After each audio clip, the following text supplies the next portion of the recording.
My husband's best friend's son is getting touchy-feely with my daughter, and that wouldn't be a problem, but I think my husband is his father, so I don't know how to prevent them from going full-on Alabama. Posted by you/Psych Factor. This began as a dark, intrusive thought that I could never shake off, and over the years, it has bloomed into a poisonous flower that infects my entire psyche. I, 42F, am married to my husband Luke, 43M, and he has a female best friend Amy, 43F. I met Luke in college, but he's known Amy since they were about 7. They do everything together and understand each other implicitly. They've always insisted that they are surrogate siblings.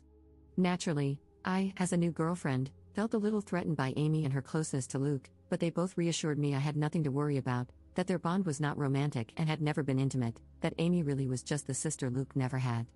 I believed them, and it didn't take long for me to forget any insecurity I had about Amy. She became my friend too. She officiated our wedding. Luke and I have built a wonderful life together, and we've always had a strong relationship. After we got married and moved in together, we still saw a lot of Amy, and I was fine with that. I've spent many nights on the town trying to help Amy find a man, as she has always lamented how unlucky she is in love. Luke and I started having children after we were married, and around the same time, so did Amy. For further context, my children are Sophie, 15, Owen, 12, Louise, 10, and Carter, 6. Amy's children are Tom, 17, Haley, 14, and the twins, Adam and Jenna, 9. Now, Amy was not in a relationship at this point. She was not married. As far as I knew, she was dating but not consistently. As Luke and I had more kids and our family grew, periodically, Amy would find herself pregnant as well. This happened a few times, and Luke and I never knew anything about the father or fathers in question. I kind of assumed that maybe Amy was sleeping around and not keeping in contact with her one-night stands. Luke agreed this was probably the answer. While I did ask each time if Amy knew the paternity, she always said no, and she didn't seem that worried about the idea of raising kids on her own, so I didn't pester her. Of course, she had us to support her, so there was that. While Amy never asked for any help, Luke was never going to let his best friend struggle to stay afloat when she had children to raise. Financially, we are very fortunate and privileged. I have a job that pays handsomely, and Luke also had wealthy parents who already knew and loved Amy, so they were happy to provide for her. My in-laws defy all stereotypes, they are the kindest and gentlest people. So we were able to support Amy, to get her somewhere to stay with her kids. People might be tempted to call her a leech, but I never saw it that way, none of us did. She needed help, and we could provide it. I also know people are going to criticize her for her lack of responsibility and question why she never used more reliable birth control. Honestly, that's a long story I don't want to get into because even I don't fully understand her reasoning, but it was quite important to her that she never be on birth control and that whatever came of that choice, she would accept. It wasn't religiously motivated, I know that, but it held that degree of significance to Amy. She really did not want to take birth control. She's explained it to me more than once, but I'm still not clear on why. Of course, with Amy being Luke's best friend since they were kids, it's not unreasonable that they sometimes hang out together when I'm not there. Hey, that's fine. Sometimes I hang out with Amy one-on-one as well, though Luke does it more often. After all, she was his friend first. This included him going over to where she was staying and, at times, sleeping over there. Was I a fool to trust him and believe nothing was going on? Perhaps. But for years, they presented themselves as buddies, like siblings. I never picked up on any vibes between them, not ever. As one might expect, our children were brought up together. Not in the same house, our home is decently sized, but even we don't have room for 8 kids, but we made sure Amy's children met ours from a young age, and they always got along. Strong bonds of friendship have formed over the years, which is good, especially if I'm right and they share blood. I've been dawdling getting to the main point. Yes, I have come to suspect that Luke fathered at least one of Amy's kids, if not all of them. Frankly, I do suspect they are all his. I would never have believed my husband to be capable of such a thing, and he's given me no indication that he is the unfaithful sort. But he does spend a lot of time with Amy, and I have to confess I cannot remember ever seeing her with a real boyfriend over the years. She would talk to men at bars and parties, I would try to be her wingman, and so on. But nothing ever seemed to really happen. So when she got pregnant the first time, I was curious. When it happened again and again, I began to wonder if she had some sort of secret fella she didn't want us to know about for whatever reason. But I couldn't think of any reason why she would hide him, especially from her children. After Carter, our youngest, was born, Luke and I agreed that the time had come for him to have a vasectomy. Amy's twins had arrived just a couple of years prior. Of course, after the procedure, Luke and I continued to make love, but I no longer had to think about pregnancy. Meanwhile, Amy never got pregnant again after the twins. Is it a coincidence that Luke had a vasectomy and then both of us stopped getting pregnant? I don't know. But Luke would still visit her, and he wasn't just going to see her but checking up on her children as well. In general, I should have paid more attention to it sooner, but Luke has always acted like a father to them, especially as they've gotten older.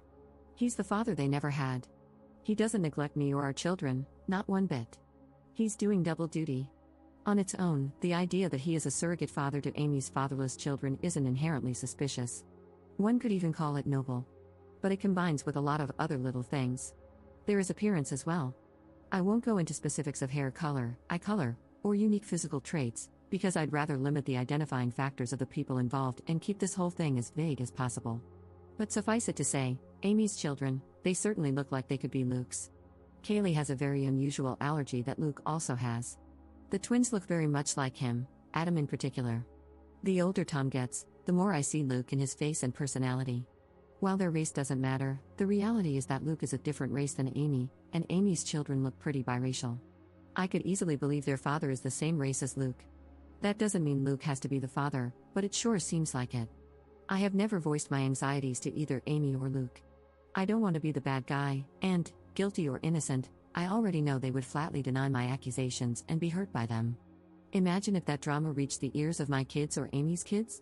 Either way, Luke continues to spend time with Amy and her children, just as her children spend time with mine. I've hinted to Luke that I feel needy for more attention and wish he wouldn't give as much to Amy, but he either missed my cues or pretended to miss them. I don't want to push the idea that he's favoring her, because it's not even really true. He's never neglected me for her. I just can't shake the feeling that Luke and Amy have been intimate before, likely numerous times. As far as I know, Amy never really wanted to be a mother, either. She wasn't opposed to it, and when each of her children came into the world, she instantly fell in love with them. But motherhood was never really a major part of her life plan or identity. In the grand scheme of things, when we would talk about the future, she would sometimes mention a husband and children, but it never seemed like something she had her heart particularly set on. So, I don't think this is a case of Luke just giving Amy children. I doubt that was the motive for the infidelity, that would have been a side effect. I've been letting this go and turning a blind eye for years. It was a dark thought in the back of my mind after Kaylee's allergy was discovered, but I dismissed it. It got worse after the twins were born, but again, I dismissed it. When Amy stopped having babies, I wanted to feel reassured by that. But Luke had gotten a vasectomy, so if anything, that made my anxiety worse. There have been nights when I wished the twins were younger, that they had come along after Luke's procedure. It's been twisting me into knots for a long time, but I don't want to be the one who rips our family apart, especially since, technically, I could be wrong. Except now, I'm very afraid, because in the last few months, we've had a new development in our kids' social circle. Tom, Amy's eldest, asked Sophie out. Sophie, my eldest. She's really blossomed over these last few years and has become quite the outspoken beauty, so I'm not shocked to see she's getting male attention, but Tom asking her out completely threw me. Sophie said no, but only because I'm quite protective when it comes to her exploring dating, and she knew she'd have to ask me first. I could tell she was flattered and intrigued by his interest and wanted to say yes. She approached me to talk about it. Bless my girl, she did everything right. I think she expected I would see things her way and agree that she could date Tom. Much to her surprise, I very firmly said no. That caused a bit of conflict. She didn't even want to date him that badly, she just couldn't understand why she wasn't allowed to. And I couldn't explain it to her. All I could come up with was, he's too old for you, which he is, but it's not really about that. When Amy and Luke heard, I was so curious to see what their reactions would be. If either of them had agreed with Sophie and tried to convince me that the two of them should be allowed to date, I think I would have been relieved and taken that as proof that I was wrong about something going on between them, wrong about who fathered Amy's children. But the ambiguity continued. They took my side. Both of them put their foot down, though not as fiercely as I did. Luke agreed with me, but he also worried that trying to forbid such a romance would only make Sophie want it more. He's probably right about that. Amy seemed more apathetic to the idea. She didn't want Tom to date Sophie either, and she backed me up, but I don't know, she just wasn't taking it as seriously. She seemed to think it was a fleeting crush. Well, it wasn't. In the months following those conversations, Tom has spent more and more time with Sophie. They've been alone, or with other friends, whenever they possibly could. It's become abundantly clear that Tom is crazy about Sophie and wants to be with her, and he definitely wants to be physical. I've been watching them like a hawk and have noticed his eye wandering many times.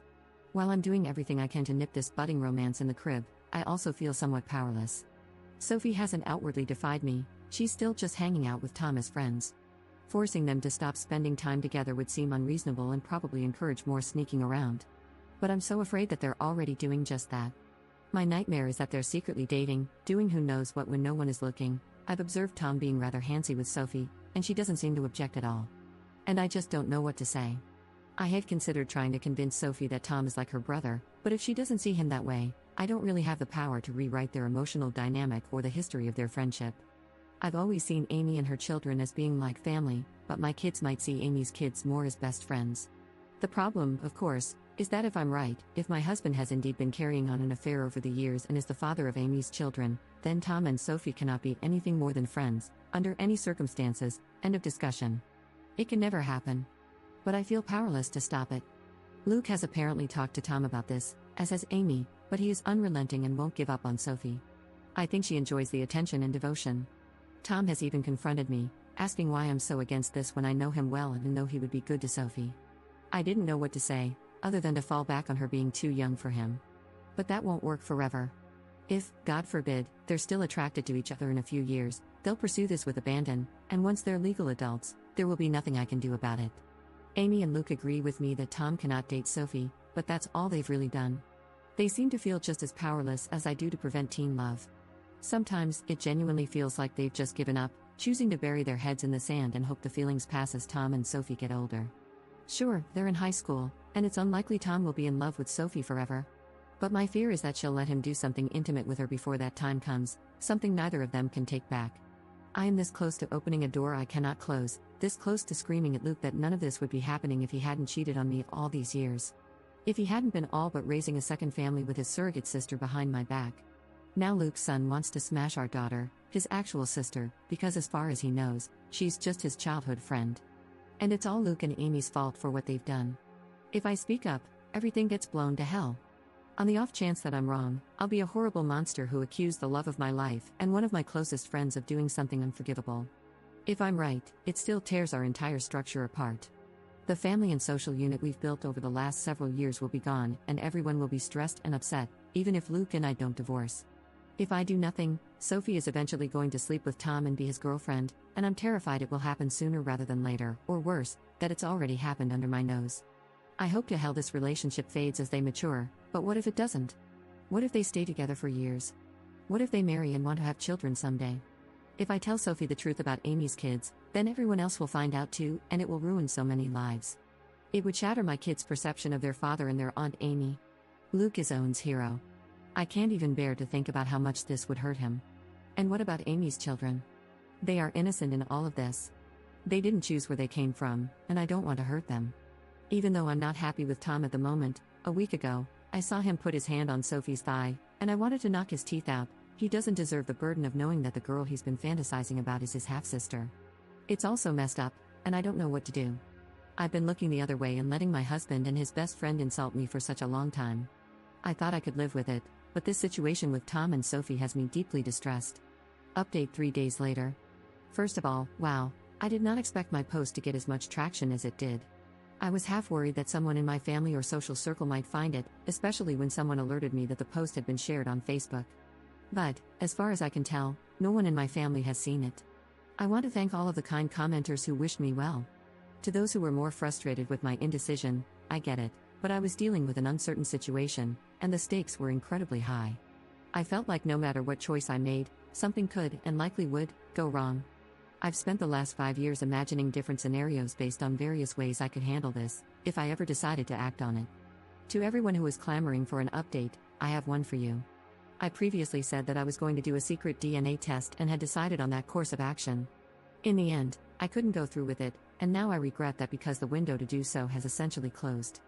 It felt out of line for me to do that to another person's child behind their back. Ethically, it was dicey. I've since consulted with my lawyer, as many commenters suggested, and she advised me against it because, no matter the results, it could make me look bad in a potential divorce proceeding. But I really wish I had done it anyway and just not told anyone, because I so badly need to know, and I still don't know for sure. Likewise, I wanted to tell Sophie in confidence, but the more I thought about it, even that seemed over the line. It felt wrong to plant such ideas in her mind about her father without even talking to him first. So, what I ended up doing was confronting Luke and Amy. Many comments suggested this as well. I finally told both of them that we needed to have a serious talk. It felt counterproductive to approach just one of them, because I figured they would tell the other in their own words before I could properly prepare. I wanted them both to hear what I had to say. Once all the kids were at school, I laid out all of my suspicions and the reasons for them. I made it clear how much I loved both of them, but that a combination of clues had led me to notice the similarities between Luke and Amy's children, and I didn't even list all of them in my original post. For example, Luke has been a sleepwalker in the past, and so have Sophie, Tom, and Adam. I told them, over and over, how much they meant to me and how I didn't want to believe it, but the thought had crept into my mind in the past. How I had dismissed it before, but now, with Tom and Sophie having crushes on each other, it became necessary to ask the question. So I asked if they had ever crossed the line, if Luke had ever been unfaithful, if there was even the slightest possibility that any of Amy's children were his. I was just trying not to cry. They reacted exactly as I would have expected. Their responses were so perfect and well rehearsed that I genuinely can't tell if it was honest emotion or powerful gaslighting. Amy was more upset than Luke, at least, more outwardly upset. She was angry, offended at the accusation. Luke just seemed heartbroken by it. Maybe they were acting, but I don't know. Somehow, they had reasonable responses to all the points I brought up, and they asked questions I didn't know how to answer. Why had I never objected to them spending alone time together before, and why did it suddenly bother me now? Do Amy's children really resemble Luke that much, or are traits like hair color pretty basic to share in common? The whole family had always treated Amy and her kids as part of our unit, and I had even commended Luke in the past for stepping up and being a father figure to Amy's kids since they didn't have one, so why was I now saying it was a bad thing? What exactly did I want them to do? How could I think such a thing about them? And why had I waited so long to say something? Luke was more understanding than Amy. He respected my feelings, or at least he acted like he did. Amy, on the other hand, seemed to feel more betrayed by what I said. I ended up apologizing several times, even though I'm not sure I did anything wrong. Luke also apologized for anything he'd done that might have made me think he was unfaithful. When I asked Amy more pointedly, if not Luke, then who had fathered her children, she snapped back that it was none of my business. I could tell she was in no mood to get personal or vulnerable with me after my accusations. I'm not proud to say that I lost my temper and said that after everything we had done for her and her children, such information wasn't a lot to ask, perhaps she owed it to us. I regretted the words as soon as I said them. Amy shouted back that I had never done anything for her, that it was Luke and his parents who had kept her afloat all these years, not me. She launched into a longer tirade, accusing me of always acting superior to her. I don't believe I did that, though it's possible I unintentionally gave off that vibe. Luke did his best to calm her down, but the tension in the room was undeniable. I don't know, I just don't know. It's driving me to the edge of madness. There is a way to be certain, of course, not certain of my husband's fidelity, but of the paternity of Amy's children. So I asked Luke, for my own peace of mind, for the sake of our daughter, and for our family unit, if he could please get a DNA test done, a paternity test. I went on to explain that I knew he disliked and distrusted such things, but I really needed this. I could see the pain in Luke's eyes. Maybe it was an act, but he seemed genuinely hurt that I was asking for this, that his word, that he had always been faithful, wasn't enough for me. But, very reluctantly, he agreed to participate in a DNA test. Unfortunately, Amy did not agree, and that's where we hit a roadblock. I was afraid of this. Amy was infuriated at the entire concept and told me in no uncertain terms that I would not be getting samples of her children's DNA. She basically told me to go F myself for even asking. I pressed Luke, but honestly, he was a bit useless in this situation, though probably right. He tried to convince Amy, but she wouldn't hear of it. When I pushed him for further support, he kind of shrugged, saying he couldn't force her to get the tests done. And he's right, if she refuses, that's really a dead end. I've looked into it quite a bit and even consulted my lawyer. There's no way to proceed without Amy's cooperation. The problem is, Luke could, in theory, petition the court to demand a paternity test for Tom and the others. The issue is that to do this, he'd essentially be admitting that he slept with Amy and believes her children could be his. That would be the version of events he'd have to maintain. But Luke has staunchly insisted that nothing ever happened with Amy, that he never cheated on me. Whether or not he's being honest about this is another story, but he'd have to go on record making a claim that he isn't prepared to make. He is certain the children aren't his and has no intention of fighting for custody of them. So, even though a legal route exists, Luke won't pursue it because it would contradict his insistence on being faithful. So, no judge is going to compel Amy to submit DNA samples from her children. Tom is also old enough that his consent would be required, and if both he and Amy refuse to participate, it's unlikely Luke would have a case. He'd have to target one of Amy's younger children, like one of the twins, but he doesn't want to do that. He's unwilling to take his best friend to court to prove something that, in his words, he already knows isn't true. Luke is asking me to please let this go and trust him because pursuing it further will fracture everything. And according to my lawyer, it's not realistic anyway. For Luke to establish paternity, he would have to admit to an affair in the first place, and he's not willing to do that. If he did, that alone would be all the proof I needed to confirm my suspicions, even if I would need more for a court case. I pressed Luke further about Tom and Sophie, insisting that I didn't want them dating. Luke agreed, and apparently, Amy still agrees. Luke plans to have a serious talk with Tom and go into protective Papa Bear mode. Among other things, he's going to remind Tom that once he turns 18 in a couple of months, being intimate with Sophie will literally be a crime. I wouldn't actually press charges, as I know Tom wouldn't do anything against Sophie's will, but I'm not above implying the threat, and thankfully, Luke isn't either. I did ask Luke if he'd be open to potentially swiping a sample of Tom's DNA for a private paternity test, but he was very hesitant. Like me, he views it as unethical. He also pointed out that if we did this and Amy found out, it would likely mean the end of our friendship with her. Luke believes that things are still in a salvageable state, where Amy and I could reconcile and become friends again, and I can see how much he wants that to happen. But if I did a DNA test on Tom behind Amy's back and she found out, she would likely hit the roof, and honestly, I wouldn't entirely blame her, though I'd be very interested to see the results. Luke ended up going to see Amy and spending the night. I know you're probably cringing and throwing up your hands, and trust me, I wasn't happy about it either. That was a very long conversation. But he was adamant that he needed to perform damage control, so they spent the night together, with Luke insisting that nothing happened. I didn't sleep a wink and kept texting him for updates. From what I can gather, Amy will cool off, but she needs some time. When Luke and I talked things over the next morning, it was an emotionally fulfilling conversation. We ended up agreeing to take the kids, our kids, not Amy's, to visit their grandparents for a few days. It was an impromptu visit, but we've done it before, and they were delighted to have us. I really just wanted our family to spend some time together, away from Amy's side of the family, so to speak. I always love seeing my in-laws. I'll refer to them as Jim, 75M, and Kat, 67F. I know Reddit is famous for stories about the mother-in-law from hell, but in my life, that couldn't be further from the truth. I feel safe with them, to the point that, when they noticed how distant Luke and I seemed from each other, I finally relented and confessed my fears. I told them about my anxiety, that I suspected Amy and Luke might be having an affair, and that Amy's children could be his. Here's where things got a little interesting. When I told them what I was feeling, Kat gave Jim this pointed look and let out a big, dramatic sigh. It turns out, Kat has had similar misgivings to mine. Over the years, she's genuinely suspected that Luke and Amy were closer than they'd ever admit, and that they may have crossed the line in the past. Jim, on the other hand, refuses to even entertain the idea.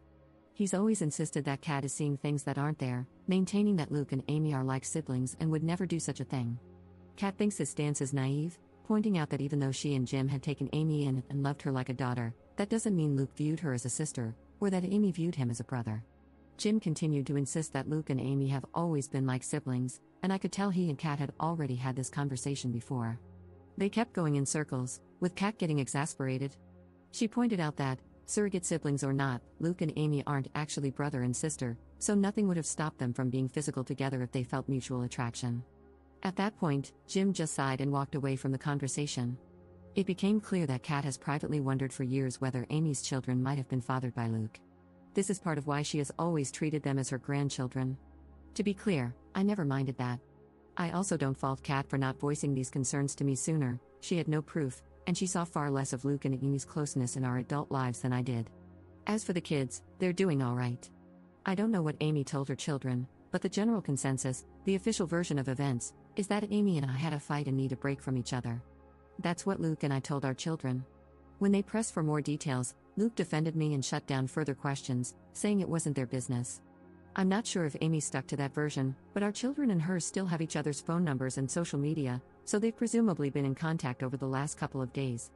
I suspect my kids have kept Amy's kids in the loop with any updates, and if Amy had told them anything significant, they probably would have relayed that information to my children. It's clear that Sophie and Tom are still very close. I did try to talk to Sophie about it more, but the timing was off. She rejected my counsel and interpreted my reinforced reluctance as being related to my fight with Amy. Sophie insisted she wasn't dating Tom, though I'm not entirely sure if that's true, but she made it clear that she was going to remain close friends with him. While she's not usually a disobedient child, she put her foot down on this one. To be fair, I can't really justify separating them or forbidding their friendship, they've known each other for years. Luke agrees with me on not allowing them to date, but he doesn't support the idea of preventing them from hanging out altogether. I wish I had a more definitive update. If anything significant happens in the next few days, I'll let you all know.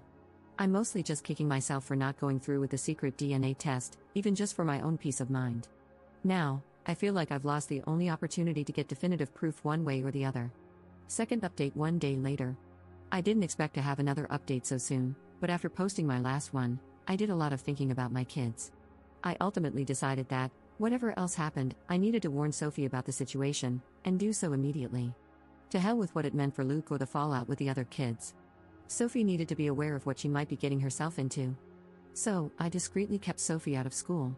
Last night, we went back home, and this morning, I dropped everyone else off but saved Sophie for last. Instead of taking her to school, I drove past it and told her we needed to talk. That's always a frightening thing for a teenager to hear from a parent, but I quickly reassured her that she wasn't in trouble. I explained she needed to know the truth about why Amy and I were fighting and why her dating Tom was out of the question. I very gently told her that, because of Luke's closeness to Amy and the striking resemblance Tom bears to him, I had come to suspect that Luke and Amy may have been intimate at some point. I explained that if there was any chance Tom's father was actually Luke, then her dating him would be a significant problem. Sophie was quiet during all of this, and even after I had stopped talking to let her respond, she paused for quite a while before she finally said that we needed to get Tom and discuss this with him as well. I had no objections, so she texted him to meet with us.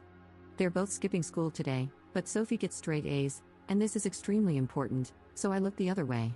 Tom came to meet us, and Sophie had me relay what I had told her to him as well. I apologized to him for any indication I might have given that I didn't think he was good enough for my daughter, and to both of them for not telling the truth sooner. Tom and Sophie just gave each other this oddly knowing stare. And that's when they blew my mind.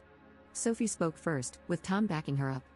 They revealed to me that, in fact, they had already known about Luke and Amy, or at least they had strongly suspected. Apparently, Tom had overheard conversations that were questionable, as well as the sounds of intimacy from Amy's room, sounds he would rather forget, but all signs pointed to Amy's lover being Luke. Tom had wondered for a very long time, and back in January, he finally voiced his fears to Sophie. She agreed with him. She had also noticed a strange sort of closeness between her father and his mother. They agreed that Luke was likely having an affair. They also agreed that, because of Kaylee's allergy, Luke might very well be her father. And if Kaylee was Luke's daughter, the rest of Tom's siblings could be Luke's as well. Tom could be Luke's kid himself. The math led them to the same conclusions as mine. So Sophie and Tom came up with a little plan. As it turns out, they are not in love. They never were. They're still just best friends, but they had the same instinct as me. They didn't want to blow up our entire family and social circle without more direct evidence, which Tom has been working on acquiring. Though Sophie very much wanted to tell me the truth, she was hesitant because she knew it would shatter me. She had no idea I was already suffering in silence. Sophie apologized for not voicing her suspicions sooner. Honestly, we both cried, and I made sure she understood that none of this was her fault and that I loved her very much. So, the bottom line is, Sophie and Tom already know they could be half-siblings and aren't actually interested in being a couple. That was their idea for how to rock the boat, to force Luke and Amy to do something about the situation rather than just keep making a fool of me. I also think it was Tom and Sophie's way of punishing them for their affair. Teenagers can be vindictive. So they concocted this idea that they wanted to date. Every flirtation I witnessed, every inappropriate touch, apparently all staged, and for the benefit of Luke, Amy, or both. This was supposed to make them sweat, and Sophie and Tom expected they would jump out of their seats to forbid it from happening. When I was the one who did instead, it kind of threw the kids for a loop. They couldn't understand why I cared more than the actual cheaters. They began to suspect that maybe I knew. Tom confronting me that one time about why can't I date Sophie was him trying to gauge if I knew or not. Maybe I shouldn't be surprised. Sophie and Tom have always been close friends and confided in each other. Maybe I should be a little more concerned about how sneaky they've been, but honestly, I'm just so relieved they're not dating. Sure, they could be lying to throw off the scent, I guess, but they already knew they're likely related and didn't even blink when I told them. We even had a bit of a laugh together when Tom mentioned how he had been a little offended that I was so against him dating my daughter before. I kind of jokingly asked him, "So you don't think she's gorgeous?" And Tom, bless his heart, shrugged it off, saying, "She is, but so is my English teacher, and I'm not asking her out either." Either way, the question now is, where to go from here? We have to figure that out. I will say it's such a relief to have told Sophie, and I feel like an elephant has taken one of its feet off my chest. Having her in my corner, and Tom in my corner as well, means a lot to me. Even though I've basically just had it confirmed that Luke is sleeping with Amy, I kind of already knew that anyway. So now it's just a question of how to proceed. Tom has already volunteered to submit his DNA so I can compare it to Luke's, and both he and Sophie advise me not to tell Luke and Amy when I do this, which I agree with. They're both completely on my side, which means more to me than I can ever express to them. Tom has also been trying to set up a camera in Amy's room to catch her and Luke in the act. Sophie told me flat out that I needed to divorce her dad, and hearing that from my own daughter made it clearer than it's ever been. She's right. Third update 2 days later. First, a few points to address from the comments. I don't have any DNA test results back yet. That can take weeks. But now that I know Sophie is in no danger of dating a relative, the pressure is off. I'll get into this momentarily, but it frankly no longer matters if Luke fathered the children. I highly doubt my father-in-law is having an affair with Amy. At worst, he might know, or even just suspect, the truth about Amy and Luke. But it's also possible that he just refuses to believe they would do such a thing. I've been vague about details for privacy, but to put it very simply, Jim and Amy are both pretty white. Kat and Luke are not. Had Jim fathered Amy's babies, they would look different than they do. Nevertheless, I do have an update. First things first, I discussed this in the comments, but our little team has, supposedly, recruited my mother-in-law. I say supposedly because Sophie and Tom were going to talk to her about getting help with submitting the DNA test and, at the advice of my lawyer, I am staying out of the process. Officially, I told Sophie not to do it, and she said she wouldn't. My mother-in-law hasn't contacted me about it either, though we have been in touch. I'll get into that more in a moment. The bottom line is that I can honestly say I had no knowledge of any DNA test. Another bit of good news, I was digging through the paperwork in preparation for my divorce, wanting to get a head start against Luke, and one thing that came to my attention is that my name is on the paperwork for our home. Luke's name is not. I was the one who bought the house, and we always planned to add Luke onto the paperwork at some point, but we never got around to it, and eventually, the idea was forgotten. It was my lawyer, Paige, who pointed this out to me, and it felt like finding a winning lottery ticket on the ground. I don't know where I'd be without Paige. She's a dear friend from college who I reached out to, hat in hand, for help. She's been there for me this past week, not just as legal counsel but as the friend I really needed right now. The thing is, she's not our lawyer, mine and Luke's. We have our own family attorney who has helped us out of jams in the past. We clashed with our HOA a few years ago, not worth getting into right now, but Paige is a lawyer who specializes in family law and has handled divorces before. Luke remembers her from college and knows she went into law but doesn't know she's a divorce attorney. So I can have her over for coffee like we're just catching up, and he has no idea anything is going on. Turns out, he's not the only one who can hide someone under his spouse's nose under the guise of being a friend. So, onto the update. The last time I looked at Luke's phone was 3 months ago, around the time Sophie and Tom began claiming they wanted to date. I found nothing. While I know how to search for recently deleted photos and didn't see any, my comments taught me how to find recently deleted messages. So, when Luke was asleep, I did just that. I swiped his phone, brought it downstairs, and checked the recently deleted messages. I'm glad I did, but I also wish I hadn't, because I'm still reeling from the pain. Sure enough, a conversation with Amy had been deleted. Recent texts discuss the conflict between her and me, with Amy describing me as a problem and Luke trying to pacify her, without defending me at all, to be clear. They both alluded to how they had expected this for a while and just hoped it would never happen, presumably, me accusing them of having an affair. While the whole conversation, and the fact that it was deleted, was sketchy, nothing was outright admitted. So I scrolled a bit higher, to a few days before the fight. Amy's messages became a bit more flirty. Then I saw it, 5 days before I confronted them. Amy had sent Luke a selfie wearing nothing. Guys, I teared up. I knew it was true, I knew it in my bones, but seeing the proof still cut me like a hot knife. I exited the Messages app and checked Luke's recently deleted photos. Sure enough, the same selfie was there, along with others. Amy in various poses to show off. There were pictures of the two of them together, cuddled and pressed close like a couple. In some of these, she wasn't wearing anything. In some, they both weren't. There were videos.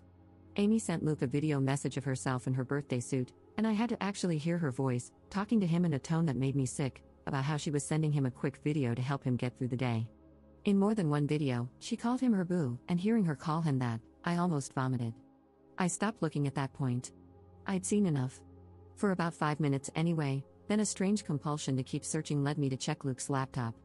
I knew enough of his passcodes to access his iCloud storage and, yeah, basically more of the same.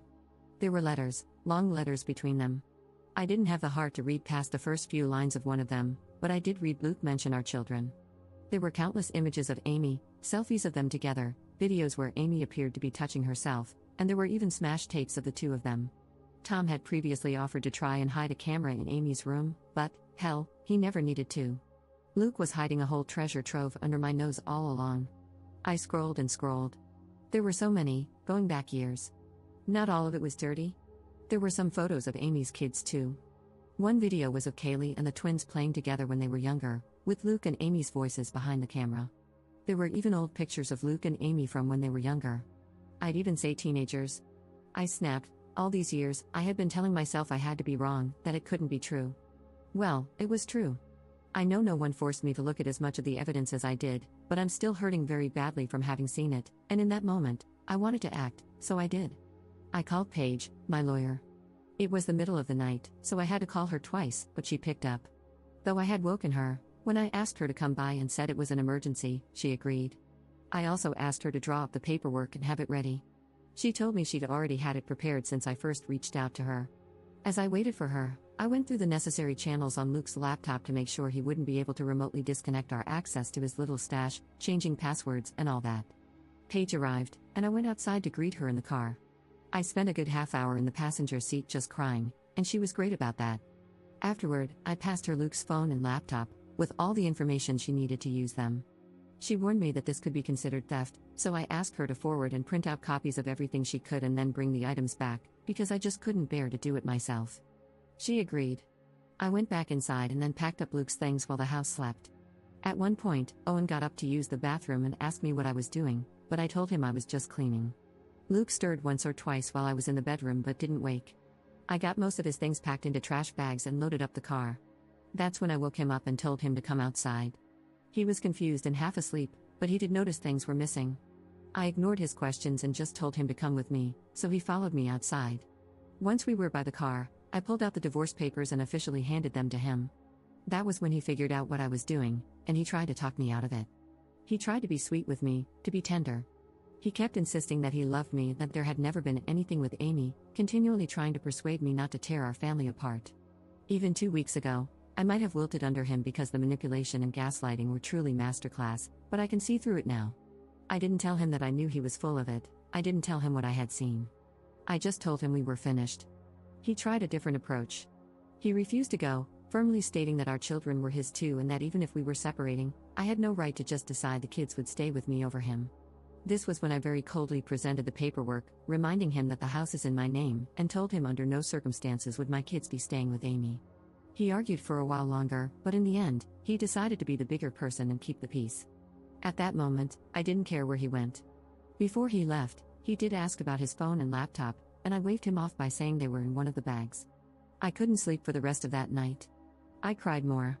Eventually, I realized I'd have to wake my children up early and explain as much as I could. Naturally, I woke Sophie first. I told her that I had kicked her father out and discovered evidence of an affair on his devices. I didn't specify what kind of evidence, and she didn't ask. I then woke up the others and gently told them that their dad had gone to stay somewhere else for a while. I wasn't sure where, but from now on, things were going to be different. Louise was the one to ask if we were getting divorced, and I couldn't lie to her. I told her yes. Owen asked when they could see their father again, and I wanted to cry. Sophie was a big help, urging her siblings to be sympathetic to me right now and worry about Dad later. I knew better than to poison them against their father. Paige had warned me about that as well, so I only told Sophie that the affair was confirmed, as she had already been in the know. However, as the kids were getting ready for school, Owen approached me and asked point blank if it was about Amy, and if Luke was going to be with her instead of me. I couldn't answer, but I suppose that was an answer on its own. I got the kids to school, and my next step was calling to have the locks changed. I knew Luke would be back for his devices before long, but thankfully Paige returned with them before he showed up again. It was a very quick visit. She just told me that everything was accomplished and that she had records of everything we would need in court. Sure enough, Luke turned up an hour later, demanding to know where his laptop and phone were. I had set them back in our bedroom like they had never moved, and I just told him he had forgotten them. He insisted that I had said they were in one of the bags, so I shrugged him off and told him I must have been mistaken. After he grabbed them, he tried again to reason with me, but I just showed him the door. I knew the kids would start coming home from school soon, and I think he was trying to delay leaving so he could see them. I wasn't having it. I started shouting again and sent him on his way. I'm still in absolute pain and despair over what I saw. I don't know if he'll realize that anyone went through his devices and made copies of the evidence or if he suspects I saw anything, but he didn't say so. After he left, I cried once again. I talked to my mother-in-law that night. Apparently, Luke did show up at his parents' house, which surprised me since I was so certain he'd stay with Amy. But maybe even he knows how suspicious that would look to the children and doesn't want to rock the boat too much. Maybe he knows I'm more likely to let my children see their grandmother than Amy at this point, and he wants to see them to give his version of events. That is not happening. Kat already shared the version of events Luke told her and Jim. He claims I'm having some kind of mental breakdown, that he wishes he could help me, but my paranoia is causing me to lash out and turn violent. I was never violent, I shoved him away when he tried to hold me, that's all. What's so hilarious is that he didn't mention Amy at all to his parents. He didn't even frame it as me falsely believing he was having an affair. Even though that's his story when talking to me, he left Amy out of it entirely when talking to his parents. Kat noticed that. She believes me. Jim doesn't know what to believe anymore. According to Kat, he seemed very troubled by what he heard from all sides. As for Amy, she's been radio silent. Tom has told Sophie that she's acting like nothing is wrong but is clearly stressed out. When her children ask, she makes similar claims, that I'm having some kind of emotional or nervous breakdown and pushing her and Luke away. She doesn't mention anything about my accusing them of an affair but still puts it all on me. Amy hasn't reached out to talk to me directly, and I haven't tried talking to her since our big argument. I haven't told my kids much, just that I'm having disagreements with Luke and Amy, though I made it very clear it's not a question of my mental health. Honestly, I think they all kind of know what's going on. Sophie continues to be my rock, as I try to be for her and the others, and Tom continues to be our spy in the ranks. Right now, my biggest regret is the stress this is causing the children, which I knew it would, but it still needed to be done. My life has fallen apart, but it was never my life. Fourth update 6 days later. In my last post, there were several criticisms toward Paige. You guys will like this update because, as it turns out, you weren't the only ones who had issues with her. Regarding the deed being in my name, it's not an absolute hook, line, and sinker, but Paige is convinced that, combined with the fact that I've been the one paying the mortgage, I stand a very good chance. It could be interpreted as common marital property, but I'm going for primary custody with supervised visits anyway. I'm playing hardball. Some also question whether I should still be posting these, but as long as it's anonymous, I'm in the clear. It doesn't matter if someone who knows me could figure out I posted this, I haven't used any real names or revealed my location, or anything like that. As for the laptop, even Paige admitted that was questionable, but technically I gave her permission, and she was only doing what I could have done on my own. I just really didn't want to go through all of that content myself. As for the divorce papers, Paige had them filled out after I first contacted her. My serving them to Luke was more ceremonial. She still contacted him later to officially serve him and request his lawyer's details. But before he could respond, I had already done something a little sneaky. I reached out to our family attorney, the one who had always represented both me and Luke during our marriage. Let's call him Zach. He helped us out of a jam with the HOA a while back. Contrary to some of the comments' suggestions, I can't just go around consulting every lawyer in town to lock my husband out of hiring them. That's considered bad faith, and judges don't look kindly on it. However, this was Zach. He had been our attorney for years, and I felt I had just as much right to him as Luke did. And I got there first. So, I was able to secure our family lawyer, Zach, and met with both him and Paige. And wow, do they not like each other? Zach brought up some of the same concerns mentioned in my comments, arguing that some of Paige's actions were in the gray area and urging me to hire him instead for the divorce. This caused a bit of tension, as Paige specializes in family law, and this is her expertise. So, I've decided to consult both of them moving forward. Interestingly, Zach actually thinks it's a good thing I made these posts, as they can't do much other than prove my sanity when Luke and Amy try to argue otherwise. Overall, I am doing better. I've been talking to a friend in real life, the mom of one of Sophie's friends. I also have therapy scheduled for myself, and I intend to look into family therapy as well. When my kids ask what's going on, I simply tell them that their father and I are having adult problems and it's nothing they need to worry about. That worked for about a day. Sophie warned me they were planning to confront me as a group, and they did, asking if Dad had cheated on me with Amy. Clearly, they've been talking about it, and maybe they've been wondering for longer than I anticipated. Even though I have absolute proof, I was hesitant to tell them as much, and let me explain why. I wouldn't tell them about the explicit content I found. I would simply say I discovered messages between Luke and Amy revealing their affair. But, with the exception of Sophie, I know they wouldn't be satisfied with that. Carter, curious little sweetheart that he is, would likely want to see the messages himself. So instead, when my kids asked me directly if their dad had cheated on me, I simply said, I believe he did, yes, with as much sincerity as I could muster. I think they believe me. Tom and Sophie are texting nonstop, and from what I can gather, there's doubt among Amy's children as well. They seem to question whether this is really about me losing my mind or about their mother being too close to my husband. I think it's slowly sinking in for poor Jim that what he didn't want to believe is very much possible, and it's happening. I haven't shown him or Kat any of the letters or anything like that. Since they're hosting Luke, I haven't had much contact with them at all, but I did have one phone call with Kat where we wished each other well, and that was nice.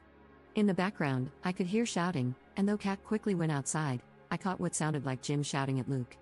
Jim never usually shouts, he's the calmest man I've ever met, so in a way, I'm worried about him, but I'm also relieved that the wool is being pulled from his eyes. According to Kat, Luke is still staunchly denying everything. He was pretty upset when he found out I had poached Zach, though, which gave me a bit of grim satisfaction. The test results came back. Sophie and Tom tested their DNA against each other to see if they truly are blood siblings. Here's a surprise, according to the test, they're not. They don't share any DNA. To everyone who believed Jim had fathered Amy's babies, here is definitive proof that he did not, because the test would have revealed that too. But I never believed it anyway.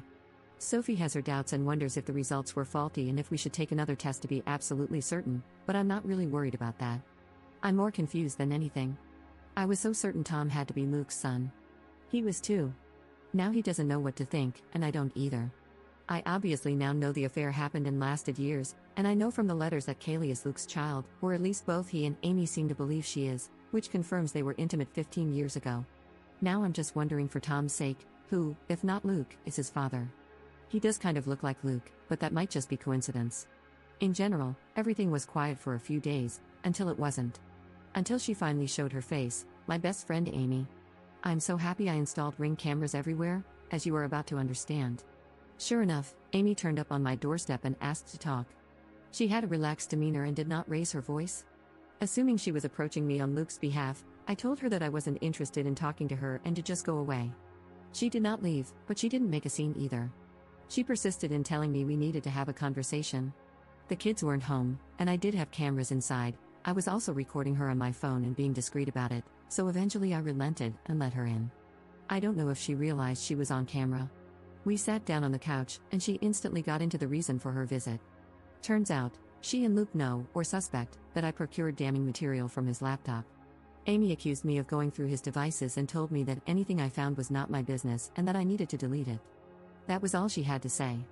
No apology, no admission of guilt, didn't take responsibility for her own behavior. Hell, she might have known I was recording her, because she didn't even directly acknowledge what the sensitive material on Luke's laptop actually was. So I confronted her, letting out some of my anger. I asked how she could have the nerve to make demands of me.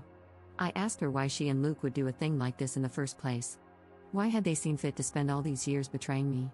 I posed the question that I'd been wondering about for a long time, and as I expected, I got no answer. Literally, Amy didn't seem to really hear me even as I confronted her. She seemed like she was stressed, panicked even, but she was keeping it under wraps. She ignored my questions and accusations and just kept telling me to delete whatever content from Luke's laptop that I had. She said that if I wanted to divorce Luke, that was my call, but not to drag her into it. Oh, that made me so mad. I kept my temper, but I did snap back that she was already very much in it.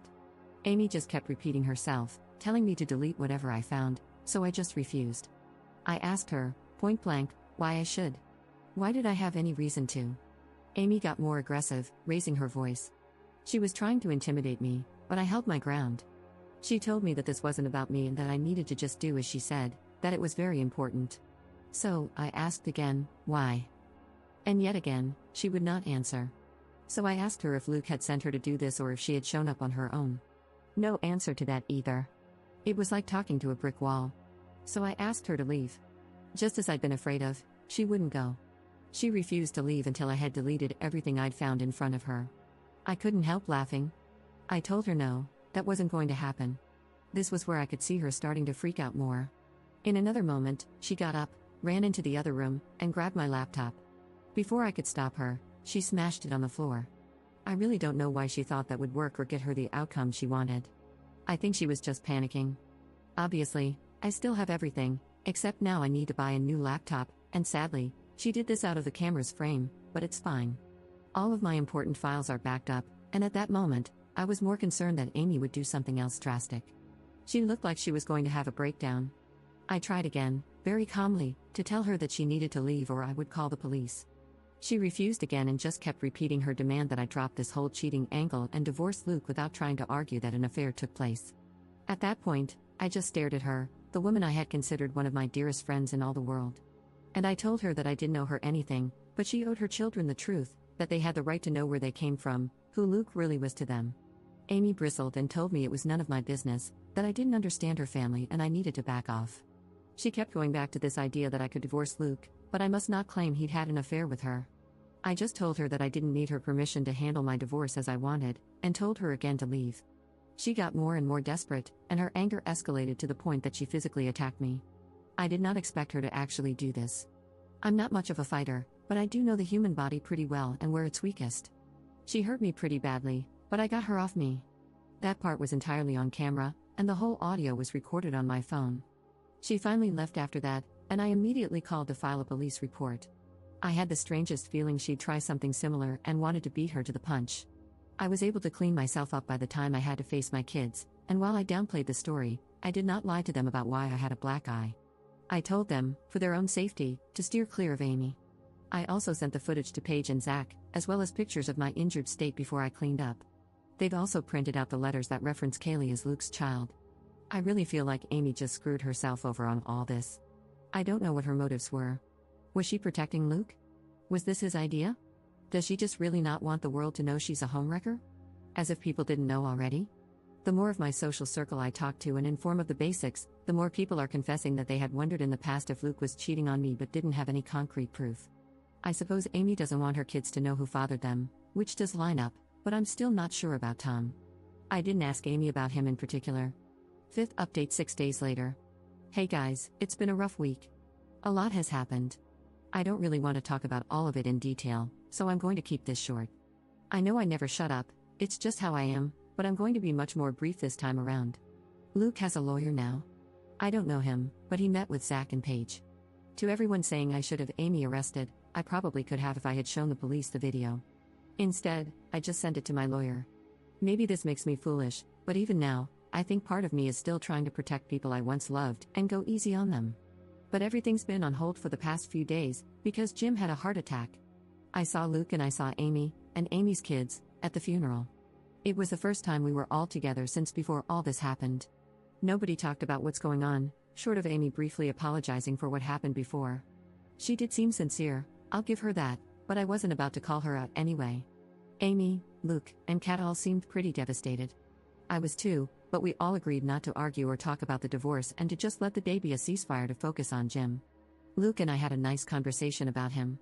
I've been spending time with my kids and taking a couple of days off work. I have enough on the back burner. Luke also saw the kids twice, before and after the funeral, with me present. It went well. At my direction, and Sophie's, they didn't mention Amy, and Luke didn't try anything funny with any of them. I think he does miss them and hate that he can't see them, thanks to all this. The kids are also pretty upset about losing Grandpa, on top of not being able to see Dad as much as before. I don't think any of them blame me, but that's far from the point, frankly. Carter slept in my bed the last 3 nights. I'll get more into this in the future when I have the energy to talk about what's going on in more detail, but whoever suggested that Kat lied about the test results was correct. She never sent them in. She confessed as much to me. I guess she didn't feel comfortable going behind her son's back. But she felt comfortable lying to me to protect him? Until she didn't, until she felt guilty, and she came clean. Under the circumstances, I'm not angry with her, but I know better than to trust her anymore. As far as I know, she did not tell Luke about the test, but it means Tom could still be Luke's son, probably is. My lawyers finished going through Luke and Amy's letters with a fine-tooth comb. The bottom line is they definitely found what it was that Amy didn't want me to see, and I now completely understand why she was so panicked. It has to do with why Amy and Luke didn't marry conventionally. They did something very bad. But this is genuinely something that I'm not sure I should be talking about, even on an anonymous internet post. I haven't even been able to collect my feelings about what Amy and Luke have done, especially with everything else going on, so I don't know if I should be more explicit.